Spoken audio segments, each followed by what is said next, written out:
여러분, 중국 대륙을 품은 한 선교사님이요, 하나님 앞에 다짐도 해보고 헌신도 다짐해보지만은 자기의 역량이, 이렇게 돌아보니까 육신적인도 연약하지요. 여러 가지 부족한 것이 많아 주저하고 있었답니다. 그런데 그 어느 날 꿈속에서 하나님을 만난 겁니다. 그 만남은 다른 것이 아니라 자기가 나가야 되는데, 큰 배를 향해 하는 나가는 거였는데, 강물 앞에 큰 방해되는 그런 어, 문제가 앞에 있는 것을 보고 그 안에 기도를 합니다. 하나님 도와주십시오. 바위가 앞에 놓여 있어서 장애가 돼서 제가 이 배가 나가지 못합니다. 라는 그런 기도를 했나 봅니다. 근데 하나님이 이 말씀드린 대로 어떻게 응답하셨는고 하니요, 내게 바위를 옮겨주랴, 아니면 강물을 불려주랴. 그때 깨달았다고 합니다.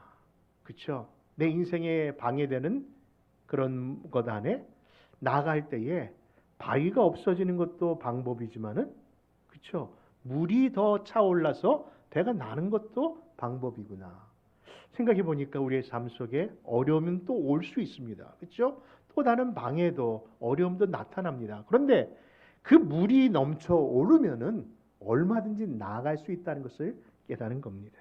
그때 그 중국에 선교했던 그 선교사님이 떠오른 그 한자의 사자성어를 그때 깨달았는데, 그 유명한 사자성어가 바로 수도 선부라고 하는 겁니다. 여러분, 물이 들어올 때 어떻게 된다고요? 다 같이 읽어볼까요? 수도 선부, 물이 물이 들어오면 들어오면 배는 배는 저절로 움직인다.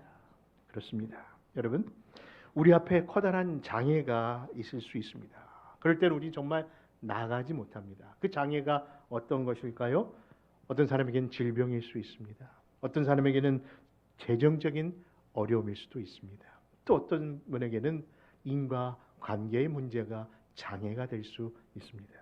그래서 돈이 생기면 문제가 해결될 것 같아 하나님 앞에 물질을 구하는 것 아니겠습니까? 아니, 건강해지면 모든 것을 할 수 있을 것 같아서 하나님 앞에 병 낫기를 먼저 구하는 것 아니겠습니까? 아니, 인간관계가 정말 문제가 있기에 그런 기도를 할 수밖에 없는 것 아닙니까? 그런데 여러분, 우리가 이제 반백년 이상, 그렇죠? 아니, 가까이 살고 어떤 분은 거진 100년을 사는 어른들도 이 자리에 계신데요. 여러분, 그렇게 살다 보니까 다 경험하고 깨닫는 거 하나 있는데 뭡니까? 돈이 있다고 행복한 거 아니고, 건강하다고 다 모든 일이 술술 풀리는 것도 아니고, 한 인간 문제 해결됐다고 다 되는 것 아니라는 것 살아보니까 아시잖아요. 여러분, 우리 생각에는 모든 것이 그 문제만 해결되면 다 될 거라고 생각하면서 하나님께 기도했지만은, 정말 그것은 앞에 있는 하나의 장애물일지, 정말 우리가 지혜롭게 살아야 할 신앙적 태도는 단순한 눈앞에 보이는 문제를 해결하는 것으로는 아무것도 감당할 수 없는 또 다른 힘든 일을 겪을 수밖에 없다는 것이죠. 여러분, 죽을 병에서 살아나도 결국 또 죽습니다.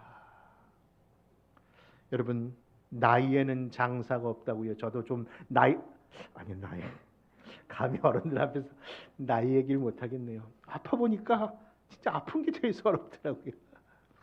그런데 불구하고 여러분, 그 어떤 것보다 가장 또 힘든 게 뭔가 봤더니요, 인간관계인 것 같아요. 우리 생각에는 저 사람만 없으면, 저 문제만 해결되면은 그냥 우리 교회, 아니 우리 가정, 우리 이 회사 좀 괜찮을 텐데 하면서 그 사람 없어질 때, 이야, 그때 함부로 썼던 할렐루야를 크게 잘못했는데, 여러분, 할렐루야가 뭘로 변합니까? 놀렐루야로. 왜 놀랍니까? 또 다른 인간이 나타난 걸 보고 분명히 숨어 있었던 것을 몰랐던 것이죠. 이처럼 여러분, 우리 어른들 말대로 다 거기서 거기더라고요. 그러니 내 앞에 있는 장애를 없애달라고 기도할 것이 아니라 뭐라고 기도해야 됩니까? 그렇죠? 이미 서두에 드렸던 그 사자성어의 표현처럼 수도 선부, 물이 들어오면 배는 떠오른다. 다시 말해서 내 앞에 있는 장애가 넘어갈 수 있도록 정말 우리가 구해야 될 것은 눈에 보이는 현실의 문제가 아니라 이 모든 것을 감당할 수 있는 더 큰 은혜를 간구하며 받아야 될 줄로 믿습니다. 여러분, 오늘 본문으로 삼고 있는 이 시편 18편이 그 이야기를 하고 있습니다. 사실 이 시편 18편과 사무엘하 22장의 내용을 보면요, 그 내용이 똑같이 드러나는 시로 표현되어 있습니다. 그러니까 이 상황이 지금 사무엘하에 있었던 다윗의 이야기입니다. 그가 어떤 일을 당합니까? 자기를 세워놓고 자기를 도리어 죽이려고 하는 사울 왕으로 인하여 숨어 지내는 그 가운데 있을 때에 이 시를 적게 되었고, 그 마지막 순간 속에 하나님 앞에 찬송하며 이 찬상의 시를 기록한 겁니다. 자, 그렇다면 이 본문에 주시는, 우리에게 주시는 교훈은 무엇일까요? 첫째, 여러분, 하나님이 함께 하시면 못 넘을 장애 없음을 믿으시기 바랍니다. 여러분, 창세기에 나오는 요셉이라는 인물을 보면요, 그는 그 아버지, 그렇죠? 그 이삭과 야곱과 그리고 또 요셉을 이어주는 그 가문의 속에 정말 특별히 사랑하는 사랑에 많이 받았던 사람이 요셉인데, 그 야곱이, 그렇죠? 그 사랑 속에 품었던 요셉이었음에 불구하고 문제는 뭐예요? 거기서 삶으로 끝나는 것이 아니라 그 질투함의 형들로 인하여 애굽으로, 그렇죠? 노예로 팔려가는 인생이 됩니다. 여러분, 노예로 팔려가는 인생도 서러운데 문제는 뭐예요? 그것을 괜히 성추행범으로 오해를 받아 감옥에 갇히는 신세가 됩니다. 근데 웬 말입니까? 감옥에서 갑자기 어디로? 요셉이 그 애굽의 총리 대신이 되는 그런 급격한 변화를 겪게 됩니다. 여러분, 그 몇 가지만 상황을 봐도 이 요셉이라는 인물은 말 그대로 파란만장한 생을 살았다 할 겁니다. 그런데 말입니다, 여러분, 요셉의 생애 속에서 정말 하나님이 함께한 생애는 어느 때였냐고 질문할 때 여러분은 어느 때라고 생각하시겠습니까? 여러분, 만약에 색동옷을 입으며 아버지 야곱의 사랑을 받았던 때가 하나님이 함께하신 때라고 생각하시겠습니까? 아니면 애굽의 총리인이 되어서 모든 것을 호령하던 그 총리 대신에 그때가 하나님이 축복하고 하나님이 함께하신 때라고만 이야기할 수 있겠습니까? 그런데 놀라운 사실은요, 하나님이 요셉과 함께 하셨다는 말씀이 이어지는 때는 다른 때가 아니라, 그렇죠, 바로 하나님의 임재가 역사는 노예로 팔려갔을 때였고 감옥에 있을 때를, 그것을 자기만 겪은 것이 아니라 안 것이 아니라 그 주위의 사람들이 표현할 만큼 하나님이 그때도 그와 함께 하셨다는 사실을 보게 되는 겁니다. 그러니 그 어떤 순간에도 하나님을 신뢰하고 그분을 계속 바라보고 동의하는 삶이 있다면요, 그것이 고난과 역경의 시간이 있다 할지라도 역시 뭐예요? 하나님은 우리와 함께 하시는 것을 겪기 때문에 어떠한 고난 속에서도 우리의 영적 맷집이 세워지는 훈련의 기간이구나라는 것을 알게 되는 거예요. 여러분, 그런 영적 근육이 늘 세워지는 여러분들 되시기를 바랍니다. 조그만 일에도 흔들리는 갈대처럼, 아까 우리 집사님 기도해 주시는데 정말 내 설교책을 미리 보셨나 할 정도로 같은 마음을 품으면서 우리의 연약한 모습을 드러냈는데, 여러분, 그게 우리들 아닙니까? 아침과 저녁으로 사람 따라 흥분에 따라 누구의 말 한마디에 요동치는 내가 아니라 하나님의 말씀과 주에 관하여 내가 든든히 설 때 영적 뭐가요? 근육, 맷집이 쓰는 겁니다.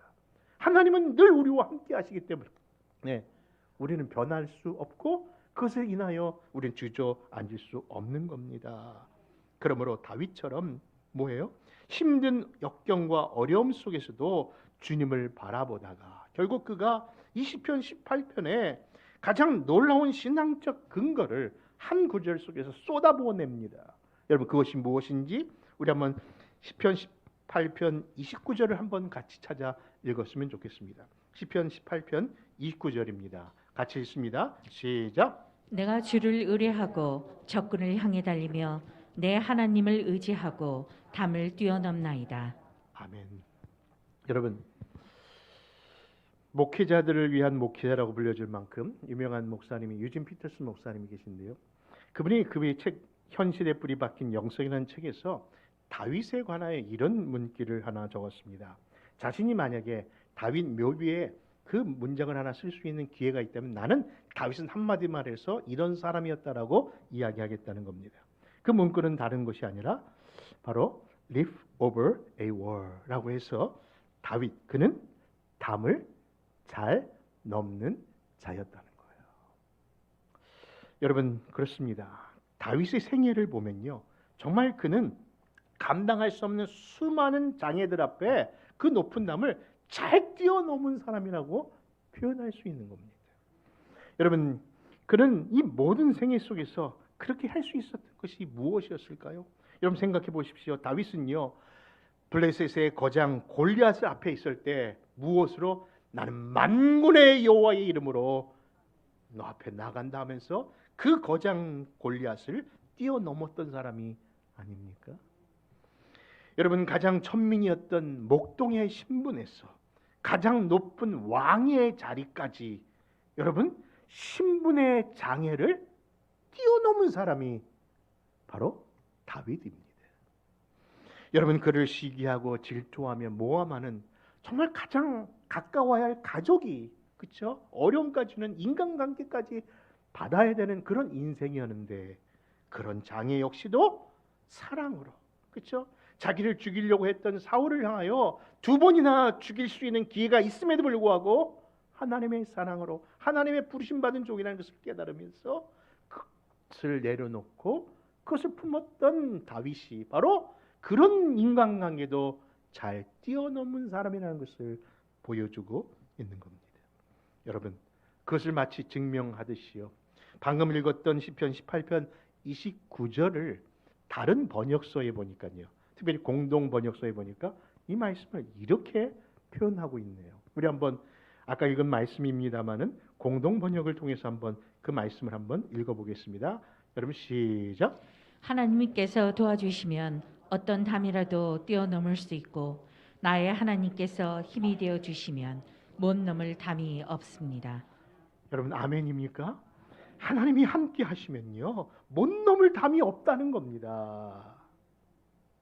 여러분, 내 앞에 있는 그 어떤 장애가 있어도 그냥 주저앉고 이것이 내 그냥 운명이니 그냥 날 살 수 없느니 하면서 받아들일 필요가 없다는 겁니다. 누가 함께 하시면은 하나님이 함께 하시면, 하나님이 도우시면은 못 넘을 담 없음을 우리 모두 고백하시기를 바랍니다.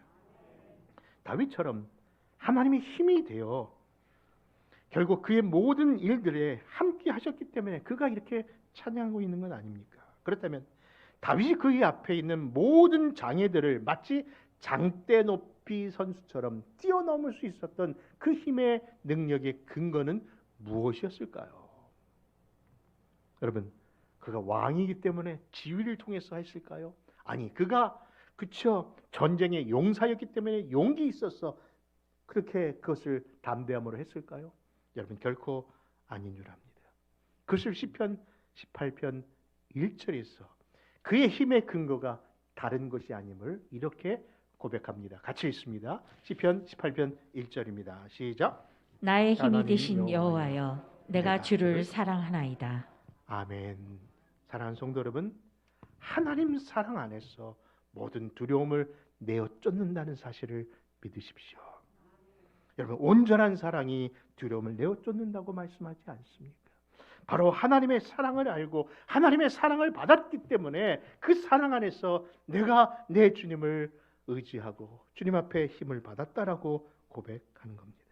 사랑하는 성도 여러분, 다윗은 하나님에 대한 그의 사랑과 신뢰 가운데 어떠한 도우심과 어떤 구원에 대하여 늘 힘이 되었다라고 고백하며 나아갑니다.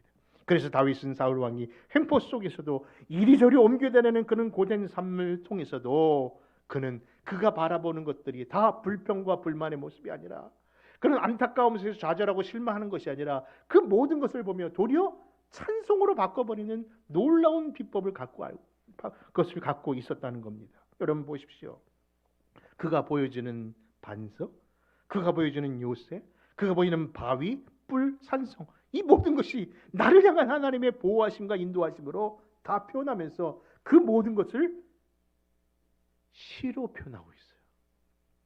사랑하는 성도 여러분, 진짜 하나님이 나와 함께 하시고 하나님이 나의 힘이 되신다는 사실을 보면요, 나도 신이 되더라고요. 여러분, 그 하나님이 지금도 살아서 우리와 함께 하신다는 걸 아니까 내 삶의 모든 것이 변하는 겁니다. 여러분, 그렇기 때문에 사랑하는 성도 여러분, 우리들도 이제는 믿음으로 나가는데 이왕 나가는 거 우리도 멋진 다 믿음의 시인들 되었으면 좋겠습니다. 그런 의미에서 오늘 도종환 시인의 글귀 한번 읽어보는데요, 그가 그는 고난 가운데 어떻게 그것을 이겨내는지 우리 한번 시인의 본 속에 한번 이 글귀 한번 읽었으면 좋겠습니다. 다른 시가 아니라 그 시의 제목은 뭐냐면은 흔들리며 피는 꽃입니다. 여러분, 우리 교회 좋은 목소리 가진 성우가 있지 않습니까? 성우의 음성을 따라 한번 이 시 한번 들어보겠습니다. 같이 묵상합니다. 흔들리며 피는 꽃, 도종환.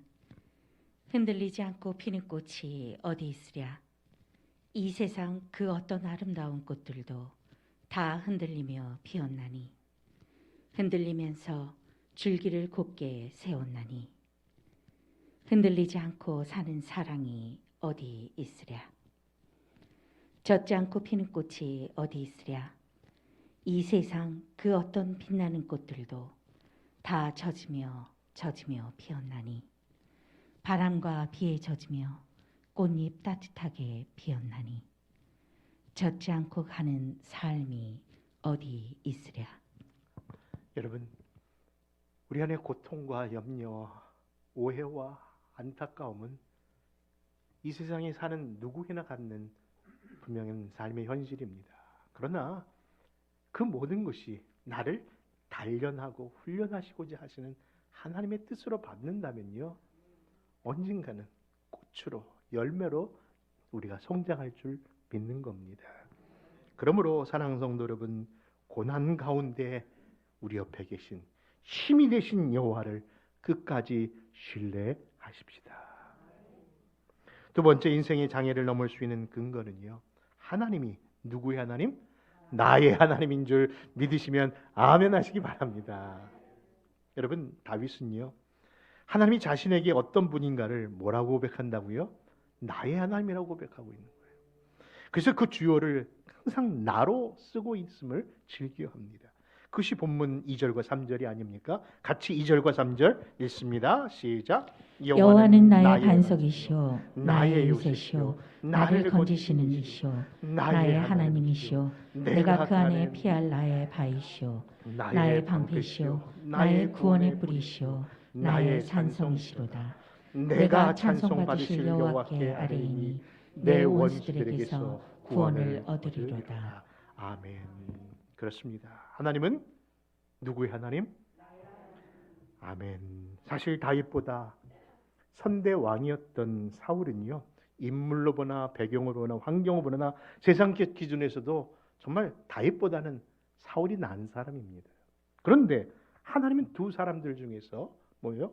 다윗을 도리어 올리시고 사울을 도리어 내리십니다. 여러분, 왜 그랬을까요?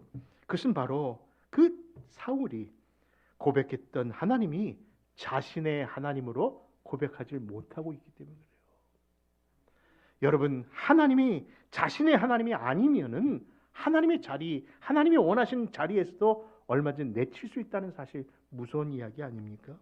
여러분, 사울 왕은 아말렉과의 전쟁에서 분명히 하나님께서 명령을 받았습니다. 다 진멸하라고요. 하나도 남김없이 다 내리치라고요. 그런데 그는 자기 생각대로 불순종했습니다. 그런데 그래도 눈치는 하나 빠른지 그 자기가 범한 것이 잘못인 줄 알고 사무엘 선지자를 찾아서 그것을 어떻게 해결 방법이 없냐고 다시 한번 기회를 달라고 청하는 순간까지 옵니다. 그러니까 뭔가 기특하잖아요.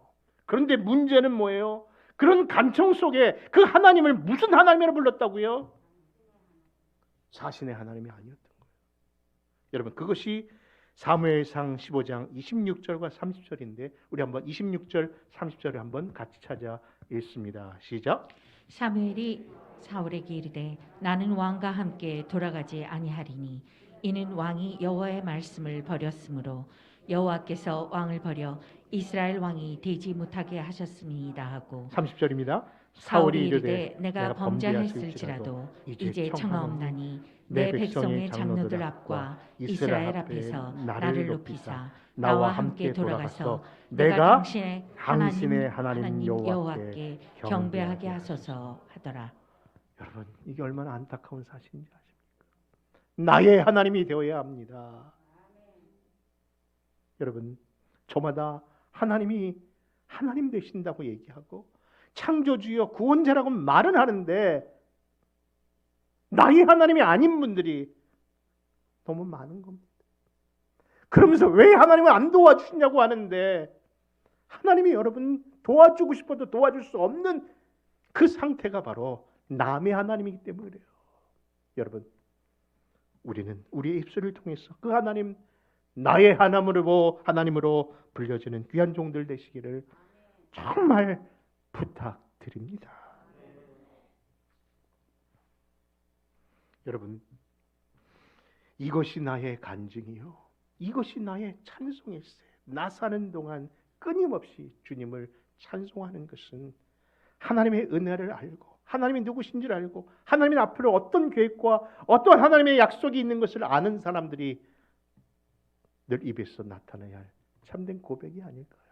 여러분, 그러므로 우리 안에 늘 주님을 끊임없이 고백하며 찬송하는 우리 모두가 되시기를 다시 한번 부탁드립니다.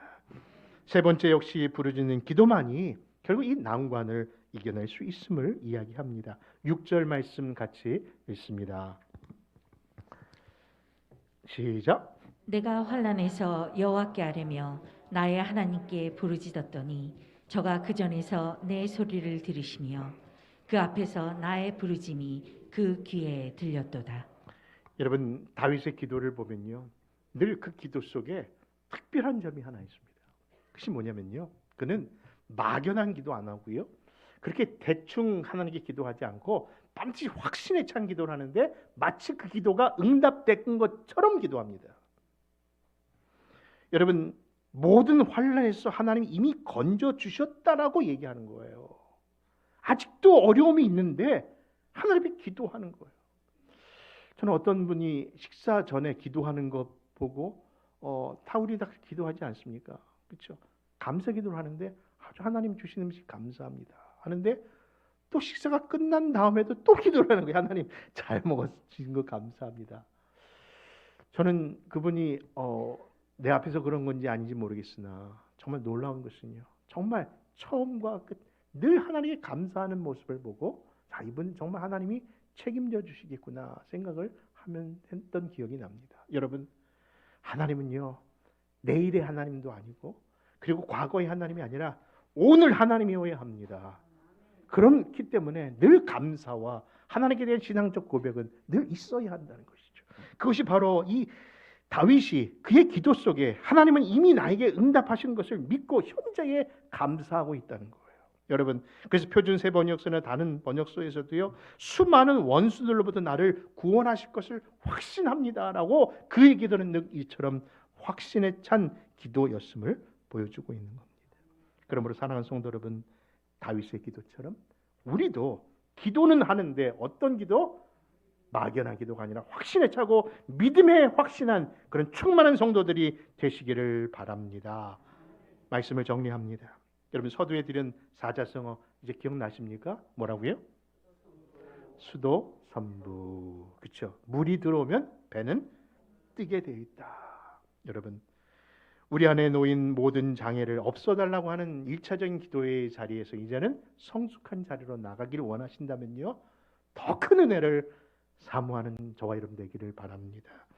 왜냐하면요, 내게 능력 주시는 자 안에서 내가 모든 것을 할 수 있기 때문입니다. 그러므로 우리 모두 어떤 장애에도 이 믿음의 기도로 잘 뛰어넘는 그런 우리 모두가 되시기를 주 이름으로 축원합니다.